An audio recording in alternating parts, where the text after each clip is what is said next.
Takk fyrir að bjóða mér að halda erindi og en ég ræddi það líka við hann Stefán að það sem þetta er svona opnuna erindi að þá er ég ekki að kynna sértekna rannsókn, heldur mun ég bara fara svona frekar yfir hvaða áherslur eru í fólksflutningsfræðunum og hvernig það er að birtast í Íslandi og þið sjáum náttúrulega fullt af mjög áhugaverða tölum hjá honum Gylfa sem að mér fannst mjög gott að sjá. En sem sagt,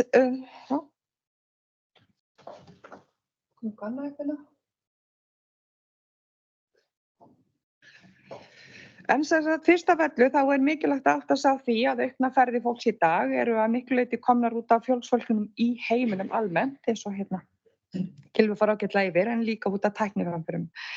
Ég fylgi mikið Heindi Haas, prófessor Háskólanum við Oxford, sem leiðir hópa fræðifólki af mismunandi fræðasviðum til að greina það sem við fjöllum sem hreyfanleika í dag. En þau halda líka út netsíðum og gefa út reglulega bók. Þau benda á að fólksflutningar hafa ávallt verið til í einnari myndi annarri en rýna einnig í sértækt tímabil í sögu fólksflutninga og minna á að á nýlendutímanum þá voru það miklu meirihluta fólk frá Evrópu sem fluttust til annarra landa og hreyfanleikinn í dag er að vissu leyti tilkomin út frá þeim ferðum.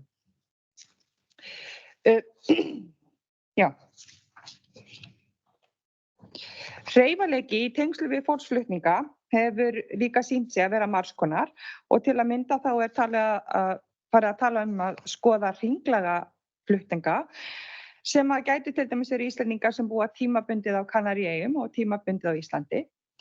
Það er einnig farið að horfa meira í áframhaldandi flutninga, bæði innanlands og milli landa og sem dæmi er þar hægt að skoða ýmislegt íslenskt íþróttafólk en einnig farandverkamenn sem starfa tímabundið í ferðamannastörfum og tímabundið í landbúnaði innan sama ríkis. Að lokum er fræðifólk æ meira að fara að rannsaka það sem hægt var að kalla að snúa aftur til heimahaga eða return migration og sem dæmi það gætu verið Íslendingar sem fluttu til Noregs á tímum kreppunnar og eru nú að snúa heim.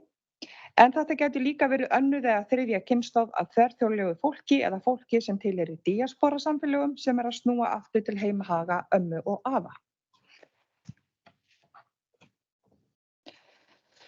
Það sem það er svo mikið gróska í þessum fræðum og ferðum, þá getur oft reynst erfitt að afmarka ákveðinn hóp til að rannsaka eða ræða Ég verð því oft hugsi þegar leitað er til mín hvaða orð skuli nota.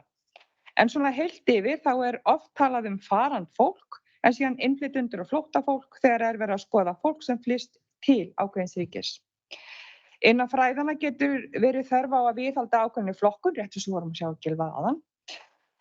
En sérstaklega þegar verið að skoða tilveru fólks út frá ákveðnum lagalegum réttindum, mögulegum tækifærum og framlagi þeirra til ríkis og þjóðar. En það er einnig mikilvægt að gera sér grein fyrir hvernig staða einstaklinga innan hópa getur skarast á við aðra hópa eða aðra flokkanir. Til dæmis er ég að sjá í eigin rannsóknum hvernig fólk sem einkennir sig innan hinseginleika reyni frekar að flýja í gegnum alþjóðlega menntakerfið heldur en að takast á við umsókn alþjóðlega vernd. Og hérna kemur einnig stéttarstaða sterkt til sögu og flókin tengsl við fjölskyldu í heimalandinu. Og hér vil ég benda fólki á að skoða nýlega rannsóknir hennar Lindu Sólveigar Guðmundsdóttur reynslu hinsegin innflytjenda og flóttafólks hér á Íslandi. Annað sem hefur að koma fram í ljósi í fólksflutningsfræðunum er að auknir fólksflutningar svokallaða nútíma hirðingja eða netmiðaðra hirðingja en það er fólk sem flytur til svæða þar sem það er ódýrara að búa en vinnur og fær greitt í gegnum netið. Þetta er stundum fólk sem hefur verið áður Erasmus-nemar eða sjálfboðaliðar og sækjast eftir að snúa aftur í hitann og vita hvernig þetta er að koma sér fyrir ódýrt. Það hefur engu síður ýtt undir það ásamt aukinni ferðamennsku að leiga hækkar í verði á ódýrari svæðum sem gerir svo aftur öðrum innflytjendum og flóttafólki erfiðara fyrir að finna sér húsnæði á viðræðanlegu verði. Eitthvað sem er mikilvægt að hafa í huga þegar hafður eru fram staðhæfingur að aukinn hópur flóttafólks sé að hækka leigu. En svo við snúum okkur aftur á því sem kallast flóttamannafræði, að þá er hægt að sjá að það er að ræða talsvert flókið mynstur bæði lagalega og í almenni orðræðu. Það er til dæmis mikilvægt að huga því að einn helsti lagalegi munur á hóp sem er kallaður flóttafólk í daglegu tali eða fólk sem að sækja alþjóðlega vernd að tiltekið ríki hefur ekki enn metið að fullu umsóknina burt séð frá því hvort manneskjan sjálf upplifir ofsóknir í sínu heimalandi eða ekki. Það því afar mikilvægt að opinberir starfsmenn, stjórnmálafólk og fólk í fjölmiðlum hugi vel að orðunum sínum. Í ljósi þess að ótal rannsóknir víða heim hafa sýnt fram á að hatursglæpir og ofbeldi gegn flóttafólki eykst snarlega við það háttsettir stjórnmálamenn tali neikvætt flóttafólk með því að nota orðið hælisleitandi. Það hafa mannréttindasamtök sífellt verið að berjast fyrir því að nota frekar umsækjendum alþjóðlega vernd eða fólk í leit að alþjóðlegri vernd. Það þarf að minna á að það fólk á bak við staðalmyndir. Í einhverjum tilfellum fólk að sækjast eftir vinnu með því að fara í gegnum flóttamannakerfið til að komast í vinnu. Af því að það veit ekki af eða sér ekki aðra möguleika. Það einnig misjafnt eftir löndum í Evrópu hvort að hægt sé að sækja dvalarleyfi vegna atvinnumöguleika eftir að fólk hefur komið inn í flóttamannakerfið eða ekki. Enn sem komið það ekki hægt á Íslandi og það hefur bæði kost og galla. Það hefur til dæmis þótt gott fyrir hinsegin fólki í Danmörku sem undir stöðugu eftirliti á mörgum vígstöðum að geta fært sig til í umsóknarferlinu. En hættan einnig að slíka færslur verði misnotaðar af fyrirtækjum sem að sækjast eftir láglaunuðu og berskjölduðu starfsfólki. Eins og til dæmis að koma fram í minni eigin rannsókn þar sem að byrgjustöðvar alþjóðlegra fyrirtækja eins og til dæmis Amazon og Ítalíu ráða gjarnan hinsegin flóttafólk en starfssamningarnir einungis til 3 mánaða, þannig að fólkið nær ekki að sýna fram á nægilegt tekjuöryggi til að geta leigt sér húsnæði. Út frá þeirri umræðu einnig vert að vekja athygli á því að hér á Íslandi að birtast annar mjög viðkvæmur hópur. Það sem sagt fólk sem telst vera viðföng utan málsmeðferða. En Barakali sem nefnir þetta svo, hefur lengi verið að skoða endursendingar fólks til þess ríki sem að það talið vera frá eða fyrsta viðkomuríkis í Evrópu. Slíkar endursendingar, bæði sjálfviljugar og nauðugar, tilkomnar vegna Dyflinnarreglunnar sem kveður á að ríki sem fólk kemur fyrst til ætti að sjá málsmeðferðina. Ég hef sjálf verið að fylgja þessu eftir hvað við kemur hinsegin flóttafólk og því miður niðurstöður mínar frekar skuggalegar. Þegar fólk endursent nauðugt, þá það ávallt gert þannig að fyrsta ríki láti vita af tilvonandi komu. En engin aðrir látnir vita sem gerir það að verkum að erfitt reynist fyrir alþjóðlegt stuðningsnet að vera til staðar þegar fólk yfirgefið á landamærunum. Fylgdarmennirnir láta yfirleitt skjöl í hendurnar á landamæraverðunum en snúa svo við því að ábyrgðin telst ekki lengur vera þeirra. Lagana verður á landamærastöðvum gera hins vegar lítið fyrir manneskjuna, jafnvel þótt að þeim hafi verið færðar upplýsingar, munnlega eða með minnisblaði, að manneskjan sé í sérlegri viðkvæmri stöðu sem hinsegin flóttamaður. Fólkinu gert sjálfur að leita náðir flóttamannabúða í nágrenninu og athuga hvort að mál þeirra séu ennþá virk í kerfinu, sem þau sjaldnast. Þau upplifa sig því mjög berskjölduð til að byrja með og eiga erfitt með að treysta fólki innan hjálparsamtaka og stofnana.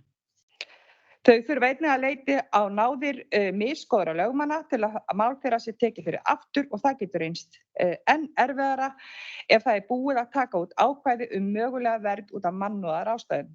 Svipað ákvæði var einnig tekið úr íslensku útlendingalögunum sem samþykkt voru á Alþingi í fyrra.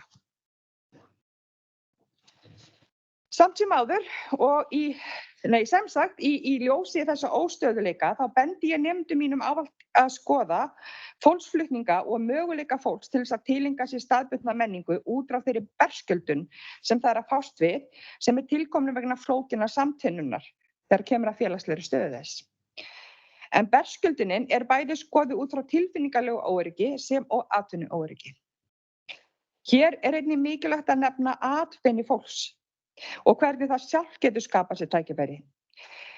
Til að mynda byrjaði Bridget Anderson að skoða tilveru au-pair-stúlkna frá Austur-Evrópu í Bretlandi en lagalega staða þeirra var tíma mjög viðkvæm en hefur síðan batnað. Þær hafa því getað notað bæði lagaleg réttindi sín til að yfirgefa vinnustaði þar sem þær upplifðu misnotkun og óréttindi og geta fært sig til í lagalegum ferlum til dæmis með því að fá langtíma dvalarleyfi. Engu síður bendir Anderson á það að þeim býr sjaldnast færa á því að færa sig mikið upp í tekjum í annarri vinnu út af áhrifum frá nýfrjálshyggjunni. Það væri því sannarlega áhugavert að skoða betur stöðu au pair á Íslandi. Það þarf einnig að ígrunda mögulega bjargir fyrir farandi fólk eins og atvinnu og húsnæði og hvernig þær geta verið á skornum skammti út frá því sem fjallað hefur verið sem félagslega afmörkun vegna kynþáttunar og ímynd hins fullkomna eða verðuga borgara. Innan fræðanna þetta kallað mærun eða á ensku bordering sem gefur til kynna að hvernig þetta síendurtekið ferli öráreita og jafnvel ofbeldis. Í Svíþjóð hefur það til dæmis verið rannsakað hvernig staðalmyndir af múslimskum konum að eiga mörg börn og vera undirokaðar í feðraveldinu að birtast á meðal almennings. Slíkar staðalmyndir virðast síðan hafa áhrif á framkomu tungumálakennara og þar sem sýrlenskar konur upplifa það sem mikið öráreiti hefur það dregið úr menntun og atvinnumöguleikum þeirra. En það kemur einnig fleira til og ég bendi ykkur á að skoða þessa rannsókn betur. Hér einnig vert að nefna rannsóknir Margrétar Valdimarsdóttur og Guðbjargar Andreu Jónsdóttur sem sýnt hafa hvernig staðalmyndir af fólki frá Mið-Austurlöndum eru tengdar við ótta við hryðjuverk og því að fólki vill síður búa nálægt þeim. Jafnvel þótt að sýnt hafi verið fram á að engin tenging á milli aukningar á hryðjuverkunum þegar tekið tillit til mannfjölda. Ég sé að fara rétt með málina, Margrét.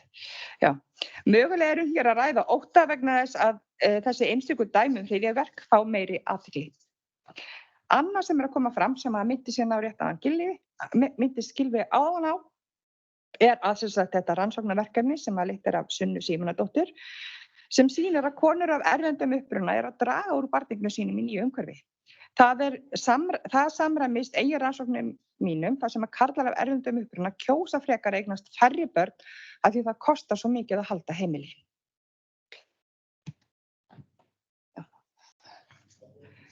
Það mikið talað það í dag hvernig þrengt að skóli landsins vegna fjölda barna af erlendum uppruna en gleymi því ekki að þarna liggur mikill auður. Og það mér einstaklega mikil gleði að geta minnst hérna á að fjölda uppkomandi fræðifólki innan íslenska háskóla sem af erlendum uppruna. Jafnframt því að gleðjast yfir komu þeirra og tilhlökkun yfir að sjá hvaða þekkingu þau munu draga fram með sínu rannsóknum. Þá einnig rétt að benda á það að það hafa komið fram rannsóknir sem sýna fram á að íslenskt háskólakerfi þarf að rýna vel í hvernig ómeðvitaður og menningarlegur rasismi birtist í kennsluháttunum. Við kennararnir getum líka gert betur. Við getum líka rannsakað betur hvernig hægt að styðja við fyrirliggjandi íbúahverfa bæja og borga til þess að heimafólk taki meira þátt í inngildandi hefðum og daglegum venjum. Sem á hvernig hægt að ræða ótta heimafólks og vinna úr því að draga úr honum. Þetta var eitthvað sem að ráðherra minntist ekki á. Við þurfum líka að virkja heimafólkið. Eitthvað sem ég veit að þeir vita af og hafa verið að kalla eftir og vinna í og ég vil hér benda á rannsóknir sem hafa verið leiddar af Unni Dísi Skaftadóttur það hvernig í sveitarfélögum víða land hvernig það hefur misjafnlega gengið með inngildingar áformin og þar líka sem hún bendir á hvernig stéttamunur innan að birtast, stéttaskiptingin að birtast með ólíkra innflytjenda. Endilega hvet ykkur til að kíkja á það. Og hún ætlar að kynna held ég hérna seinna meir. Já, við þurfum að huga betur af því hvernig við getum hlúð að mannauði okkar samfélagi og hvernig við getum stuðlað að virðingu og reisn með fólks sem hingað kemur og fólk sem fyrir Það að koma nokkuð skýrt fram í íslensku rannsóknum að það töluverð hætta á hér myndist stéttarmisskipting sem kemur til út af afmörkun vegna kynþáttar og staðalmyndum erlendra karla og kvenna. Það vantar meiri rannsóknir á að skoða hvernig óskrifaðar reglur í íslensku samfélagi að gera það að verkum að fólk af erlendum uppruna að rekast á ósýnilega veggi þegar það fer út í sjálfstæðan atvinnurekstur. En nú var ég að heyra hún Erla og hún Þóra séu líka að standa í slíku rannsóknum og hlakka ég til að heyra meir það. Það vantar einnig meiri rannsóknir á byggðarþróun en Kolbeinn Stefánsson sem mun líka koma inn og kynna seinna meir birti nýlega mjög athyglisverða grein búsetuform Pólverja á Íslandi og vann þar áfram með ábendingar á verkefni Hallfreðar Þórisdóttur og Önnu Vaginku. Án þess að ætla að telja fram hér hans niðurstöður, þá fannst mér það athyglisvert að sjá hvernig það var félagslegt net sem tilstóð af erlendu láglaunaverkafólki til að byrja með til að finna húsnæði. En það voru oftast kjallarar eða háaloft og þetta samræmdist íbúðaraðstæðum farandfólki í Grikklandi þar sem ég gerði mína doktorsrannsókn. En ég mæli eindregið með að fólk kynni sér þessa rannsókn og hvaða túlkun hann leggur mögulega fram. Að lokum vil ég vekja athygli á því hvernig innflytjendur og flóttafólk eru oft að upplifa síendurtekna umturnun sem getur komið til út af náttúruhamförum eða snöggum umbreytingum í lagaumgjörðum. Það eru til dæmis að koma fram stóraukin sjálfsmorðstíðni á meðal ungra sýrlenska karla í Þýskalandi og ungra sýrlenska kvenna í Jórdaníu og Lebanon. Þá ótalið ábendingar hækkatíðni sjálfsmorða hjá palestínsku flóttafólki. Þetta kemur til vegna depurðar og svartsýni á framtíðarhorfur. Á Íslandi þarf að huga hvernig síendurteknir harmleikir og löng þrautaganga til að leita rétta sín hefur áhrif á fólk sem lendir í nauðaflutningum. Allt í einu erum við að horfast í augu við það að auknar náttúruhamfarir á Íslandi valda því að stærri hópar fólks missa heimili sín og þetta fjölbreyttur hópur þar sem að geymir marga einstaklinga í misjafnlega viðkvæmum lagalegum og félagslegum stöðum. Þessar hamfarir eru einnig að gerast vegna loftslagsbreytinga. Það því ekki bara að við þurfum að eiga í samræður hvernig fólk á Íslandi að samlegast fólki af erlendum uppruna, heldur einnig fólki úr nánasta nágrenni. Þessar samræður þurfa að eiga sér stað á milli fræðafólks, stjórnsýslunnar og almennings og vonandi þessi fyrirlestarröð skref í rétta átt. Takk fyrir mig.